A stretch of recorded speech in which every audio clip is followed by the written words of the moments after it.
כדי שהחברה תתפוס אותי בתור גבר? כדי שלא תעליבו אותי? כדי שלא תרביצו לי? כדי שלא תקניטו אותי? כדי שלא תחרימו אותי? את כל זה הייתי צריכה לעשות כדי להסתיר את מי שאני מבפנים? כל כך הרבה שנים שאני מתחרקשת עם עצמי מבפנים כדי שמה? שכבר נהייתה לי עצמאות כלכלית?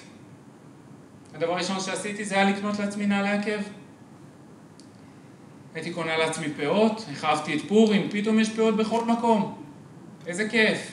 קונה לעצמי פאות, קונה לעצמי בגדי לבוש שהם מוגדרים נשיים.